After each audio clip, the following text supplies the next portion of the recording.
Hi, everyone. Welcome to the Kimberly Cloud Show. I'm your host, Kimberly Cloud. I have a very, very special guest here for the show today. Can you go ahead and announce to the world who you are and where you're calling from? Yeah, thanks for having me. My name is Aaron Ryan. I am an author and a voiceover artist, and I'm in Olympia, Washington. It's an hour and a half south of Seattle. Okay, and can we just go ahead and dig into as far as you want to go back, your past leading up into your present? Yeah, well, so I was conceived on 1972. No, I'm kidding. And that's probably going back a little too far. Yeah. Born in 1973, but we'll jump further than that. I have held so many different careers and creative pursuits in my lifetime. I've lost count, but the ones that resonate the most all have to do with storytelling. I am a voiceover artist that's telling other people's stories. I am an author that's telling my own stories. I've been a corporate videographer, so producing and filming corporations, company, their stories and telling their stories in video. A wedding videographer, so filming weddings and sharing their nuptials and producing, legacy videos to that. Um, Creating memorial videos for people who have passed on and telling their story. um, Custom video production, video transfer, anything that's multimedia based that has to do with creatively telling a story. All of those have led up to voiceovers and authoring. I'm a storyteller by nature. Wow. And so the voiceovers, how did that start up? Yeah, as with most things, accidentally, I was working as a telemarketer in 1993. So I was a telemarketer at an agency where we would call local businesses on behalf of the local radio stations, and we would try to sell them PSAs, which are public service announcements. So we would say, we would actually read them a script and press play on a tape bed that fed the music into our phones so they could hear it, and then read the script over the tape bed. But I would sell those PSAs and businesses would sponsor them. And there was one guy who said, "I like it, I'll buy." It was a campaign about, talking to your kids about the dangers of drinking and driving. He said, "I like it, I'll buy, but only if you read." And I was like, "Oh, uh, hold please." And I had to ask the manager, he wants me to read these in the studio. Can I read these? They said yes. I got into the studio. I put the headphones on. I recorded, and I went, "Wow, I really like this a lot." So very much enjoy doing voiceovers. That's the studio right behind me back there. Wow. Is it embedded in your house or are you just at a studio? No, I have a home studio. So this is an 880-ish square foot shop that is about 40 feet from our home. It used to be just a concrete and framing shop, and we had it converted and built with drywall, insulation, plumbing, not plumbing, but electrical and AC. So what you're seeing, these walls right here are the actual studio and office. On the other side of this door is the two-thirds of the shop that is a rec room and an exercise room. So, but this is my little slice of heaven right in here where I create, and I've created a lot of good stuff in here. Tell me one thing that you have done, another thing that you have done or with someone as a voiceover. You told me one thing. Tell me another, like what that maybe my audience or your audience will be able to know, what you've done. And Yeah, so so, right now I'm actually the voice of United Healthcare. I've been their voice for over a year. So any commercials that you see for United Healthcare that basically says, open enrollment ends December 7th and get the all-in-one member ID U card. That's moi. I have done all kinds of Fortune 500 companies: Microsoft, Wrangler, Uber, Amazon, Green Dot Bank, Cadillac. Just the list goes on and on by now. Uh, it's so fun. It's so fun, and what an honor being chosen to be the voice of someone's brand. United Healthcare has just been an absolute godsend and a boon, and I love doing it. the lady, I forgot her name. She was the first person that spoke as Siri. That's Susan Bennett. basically, that you actually do more other than answer questions. You show people how to the basically you talk good about the business and you show people how to reach the company and everything, right? Yeah, well, the script always varies. So Susan Bennett is an AI voice, essentially. She's Yes. the voice of Siri for iPhone. And that's far different. I actually don't do any AI work. I'm staunchly opposed to it, as are many creatives in the creative industry, as are many voiceover artists, because AI is actually what is eroding the voiceover career that I have. People turning to AI rather than casting real humans for voiceovers, that's actually having a hugely detrimental effect on the voiceover career. Um, but I will do car commercials. I'll do e-learning. I'll do audiobooks. Rarely. I don't like doing them too much. Explainer videos, online ads, phone tree recordings. For Bob, press one. For Chuck, press two. All kinds of different scripts come my way, but I just don't do anything that is an AI voice training module. I don't do those. Yeah, I was looking at Megan Trainer, I think that's her name. She said that she put in a will that she do not want her voice modified when she died. Yeah, Basically AI taking over and using her voice, and she could sing a song while dead and not even be able to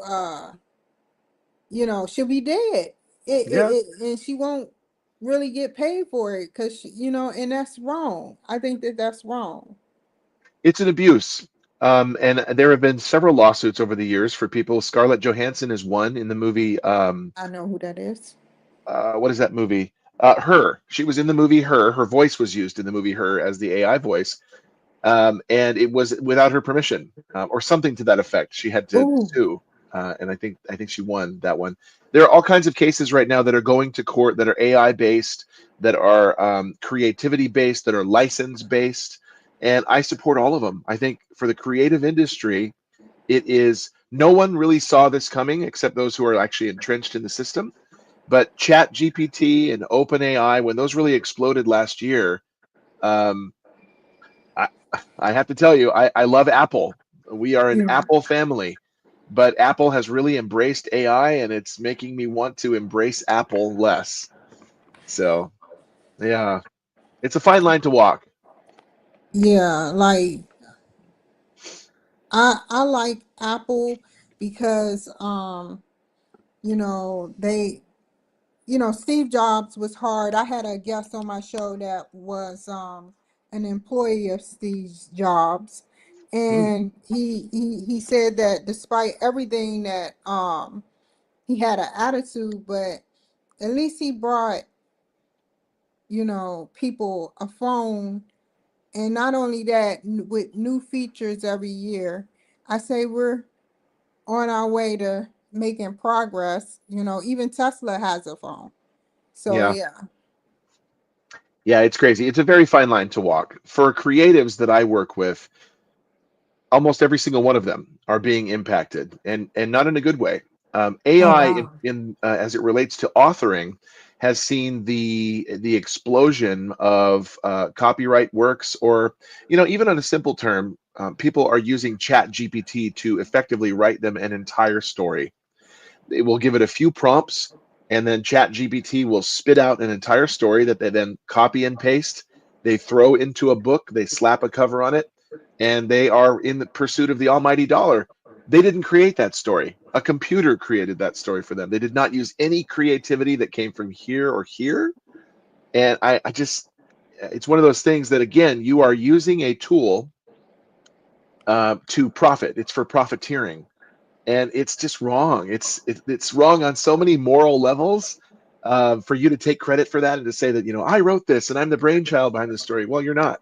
AI at best is imitative. I don't think it's creative, and you also run the risk of copyright infringement in some cases. So, just not a fan of AI at all.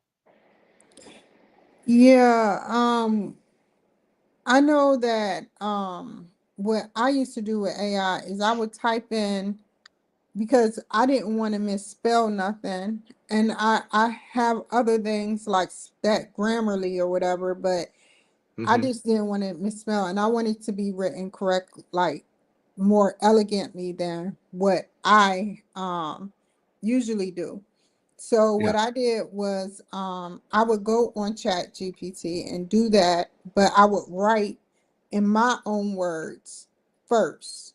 You know, you don't sit up there and just say, spit me a story about Yeah. that. No, I would that'll hurt you in the future because you won't be using your brain, and then your brain will get relaxed and you're Yes. not going to be able to function. Yeah, exactly. I think it's a cop out. In fact, so I'm a writer first and a voiceover artist second, an author first though. And in every one of my books, you will find at the beginning, except for my children's picture book I just published, you'll find a section called Note on AI. I actually saw it in a book. I'm not sure if it was K.A. Riley, but that's where I want to say it was a book by K.A. Riley that was actually quite good, and she had the same type of note at the beginning of her book, and I applaud that. Just to say, in this age of AI, I want you to know this is all 100% my brainchild. Everything that you'll read in this book was not given to me by a prompt, by a computer, by artificial intelligence in any way, shape, or form. I dreamt all of this up myself. I fleshed out every sentence, every narrative, every chapter, every book. Me, 100% me. And I think people, and my encouragement is to fellow authors to toe that line, to It's not true. kowtow to the rolling evolution of AI. Don't give in. Maintain creativity. It's a God-given gift. Yeah, I think what I'll do is probably get on Grammarly more. Hmm. That's instead of sitting up there doing anything else with I made sure that I stopped it anyway. So anyway, um tell me about your book as an author. Tell me about that. Yeah. Yeah, well, it's actually there's I have published several this year, but among Great. those are my pride and joy. The Mm-hmm. pride and joy is the Dissonance Hexalogy. It's Hexalogy is 6 books. It is an alien invasion post-apocalyptic survival series, and I wrote it starting last year. November 21st last year is when I first put pen to paper writing the first one. Because voiceovers have really just taken a beating in terms of the quantity and quality of jobs, I have had so much time to write, and I've been hammering away at the keyboards. The first volume was published January 1st. It's called Dissonance Volume 1 Reality. That kicked off 5 more books in the series. So it's a trilogy that then demanded 2 prequels and a sequel. So this 6 book series has just been something that I'm so partial to.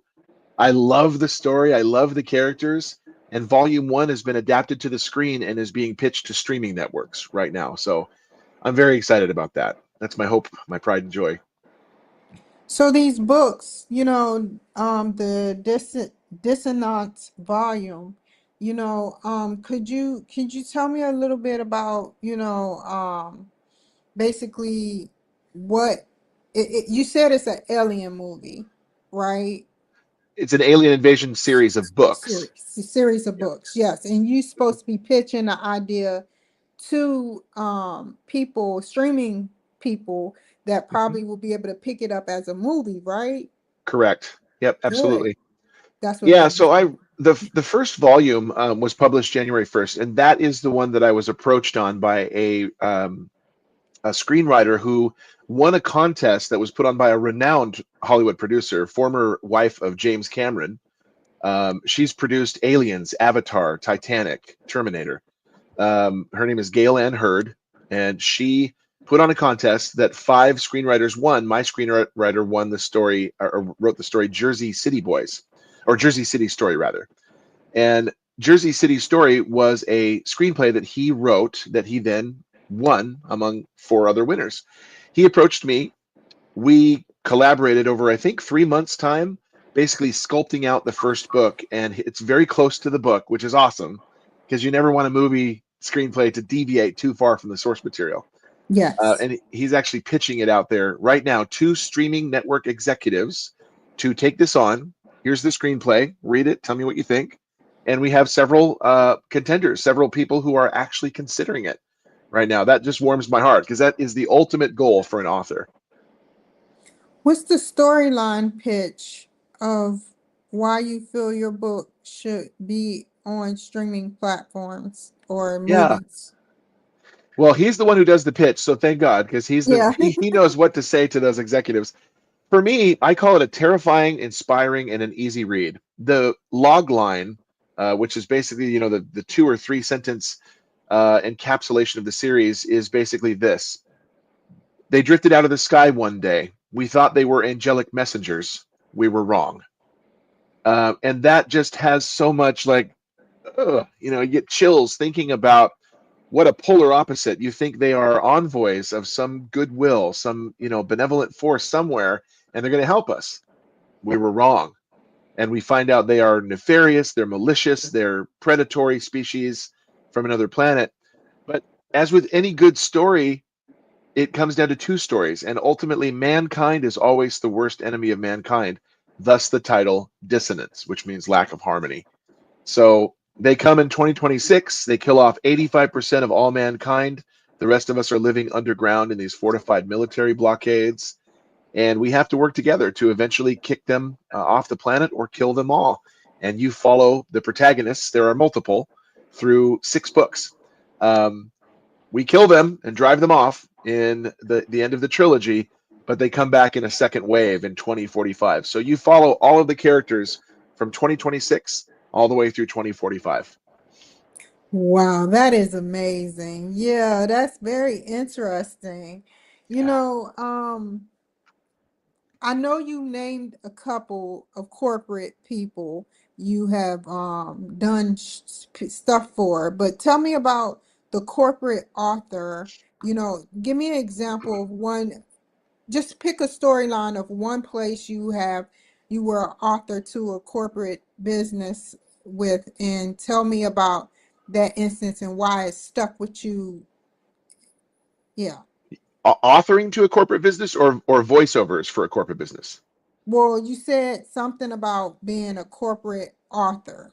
So what I mean by that is, if you're an author, you said you make people stuff come to life. Things come to life by being a voiceover, Correct. right? Yeah. Hmm. So tell me about that one time you did a voiceover for you. It's not that you're choosing the most perfect one, but Yeah. tell me about one instance that is stuck with you. Or tell me this. Tell me about your first instance where it stuck with you. Yeah. No, As of actually tell me about your recent one, because if you tell me about your first one, you already did that. You said that's why you wanted to go into voiceovers. So tell me about your recent one and how it stuck with you. Oh boy. Well, so I actually have to look up my recent one and see who that actually was. I do a number of different clients. Yeah, I'm not a corporate author. I'm a voiceover artist for corporations and ma and pa businesses and things like that. The books are for anybody. But as far as clients go, who was my most recent? Oh, so it was basically a Christian testimony. It was just basically a few words on Leading the Way TV, and so reading for them a testimony that needs to just be natural and conversational. So someone's life was changed, and now it was this way, and now it's that way. And reading that, I'm not sure where actually that's going to play.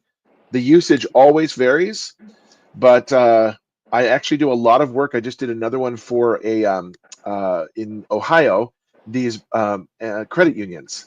So, and they've hired me repeatedly. So it's their credit union TV and radio spots, and it's just requires a perky, happy, upbeat voice telling people the advantages they can have if they sign up with this credit union over that bank type of thing.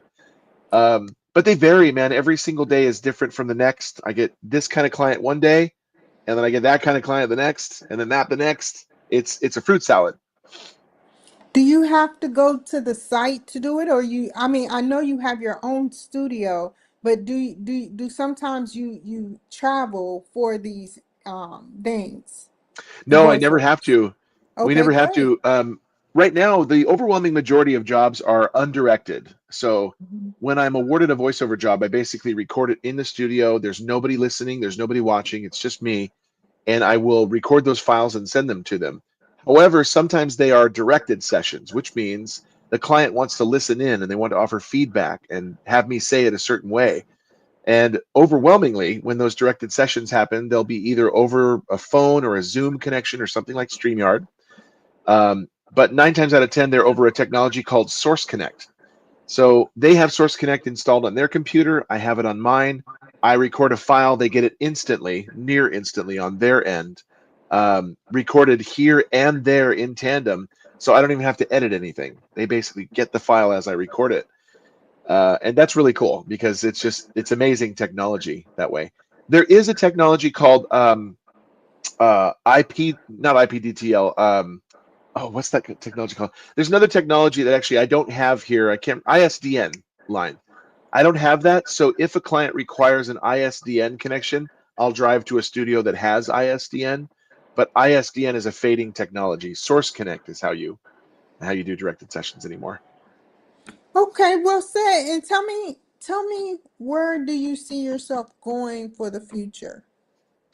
Well, considering the fact that voiceovers are an industry that I see as failing, particularly because of the destructive forces of AI, but also because of lowballing clients, underbidding colleagues, the SAG-AFTRA strike last year, the economy, all of those forces are chipping away at fair market rates, at the quality of jobs and the quantity of jobs.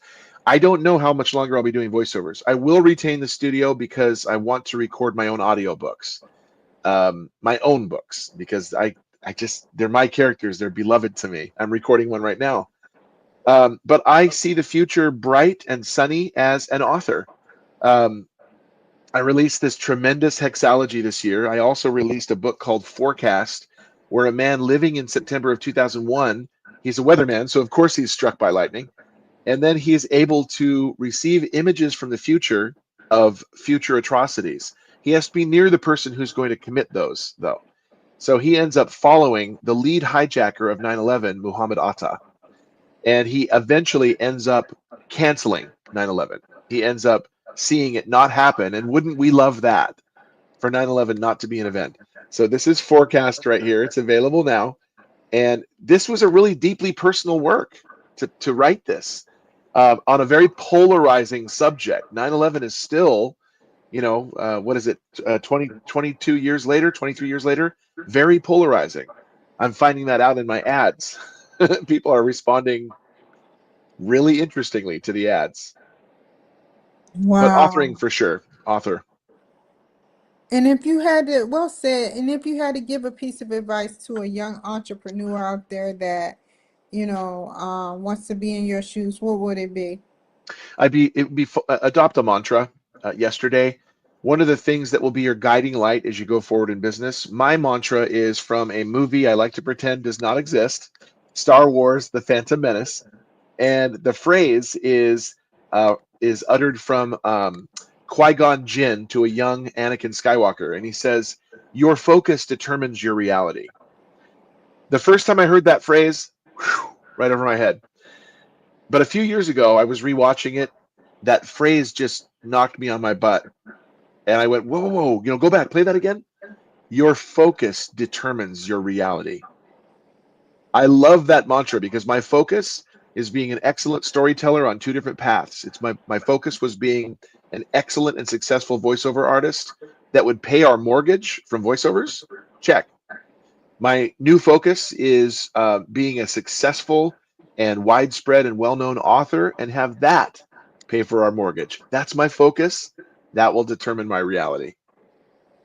Well said. And, tell me about your wedding videographer, like you're a videographer for video weddings. Tell me about what made you kind of get into that. Oh boy. Again, an accident. I'm so glad I'm not doing it anymore. So I actually started in 2007, and I had a dear friend who was getting married in, I believe, Hubbard, Oregon. I had a little video camera that I was using for transferring tapes to DVD. I happened to ask him, "Do you have a videographer for your wedding?" He said no, and I said, "Well, I mean, I'm coming. I'm happy to film it and get you something at least." And I filmed it on a little, high 8 millimeter cassette tape. Um, and that was the beginning. I think I filmed 319 weddings, if I remember right, over the course of 5 years, 6 years. But oh boy, am I so glad to not be doing that anymore. Something really changed in that industry where clients started getting really entitled and vindictive. And that's a powerful toxic mix because they'll whittle down your pricing to this price. You say, no problem, we'll do it for that. And we're going to take these things out of the package, to meet that rate. But then they want to start adding things back in for free. But now you're back up to this price. And if you don't give it to them, they run straight to Yelp. So it became a losing proposition. I bent over backwards to film great weddings and produce great weddings for clients. They would turn around and just, hurt you as a result for not getting exactly what they wanted. So that's something I washed my hands free of it in 2019, filmed the last one, went onward into the future. Wow. And lastly, we're running out of time. Um, I guess what the wedding, video did was you created memorial or memory videos. And tell me about like a video that like a client that you liked. Tell me about a client that you liked. I Yeah. know I understand when you start businesses, some people can make it so hard for you, you know. So I get it. Yeah. I've had so many clients over the years that I've liked, voiceover clients, and multimedia production clients, video production clients. One that stands out in particular was a coffee barista training company. I did a Mm. lot of work for Jeff and his brother Bob, I think was his brother's name, and they had me come back and film all this barista training. So it was essentially e-learning, well before its time, on set, on site with these baristas operating these, coffee makers and steamers.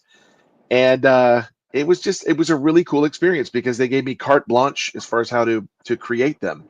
It was really an open plate. You just do what you want to do, and I really enjoyed the freedom that it provided because commercial videography doesn't really allow you much of that. But man, the list is long and varied, from filled with so many great clients over the years, and all of them helped me achieve this. So grateful. Even the wedding clients, grateful. The last question is this. Would you be able to say that when you were a teenager that you would be doing voiceovers and moving on to becoming a full-time author? I don't know that I would have said that. Perhaps, and not even voiceovers, because I had no idea what that even was until my 20s. Um, I honestly felt that I wanted to do something with music because I am a musician. I put out several CDs, and that is a portion of my life that I deeply cherish. But it's something that was for a time. I'll always hold it, a dear place in my heart. But I've moved on from that. That's really what I wanted to do as a teenager. Was I wanted to be a performer. I was hugely into Michael Jackson, and I wanted to have a Michael Jackson-esque persona and perform and get out there. But I don't have the body for that kind of dancing. I don't think anybody does really, and he doesn't even have it anymore. Bad joke. Never mind. But yeah, that's what I wanted to be when I was a kid, was be a big singer and performer. I'm a performer now as a voiceover artist and a quasi performer as an author, but I really like the behind the scenes aspect of both. Um, I really do. I prefer that to being front and center in front of people. I really do. How can the people reach you, Ryan? My favorite question, they can go to authoraaronryan.com. Now, please note, it's not awful Aaron Ryan. It's authoraaronryan.com. Don't go to awful Aaron Ryan, although I should get that domain just to be safe. Authoraaronryan.com has all of my books and social media links. You can also go directly to dissonancetheseries.com to check out the Alien Invasion saga, or even easier, go to getthesebooks.com, and that will take you to dissonancetheseries.com. And that's the whole hexalogy that I published. But mainly authoraaronryan.com will take you everywhere you want to go. Well said. And I stay on the line. I want to thank everybody for joining my show today. Y'all take care, and I'll be back on here later. Bye. Yay, thank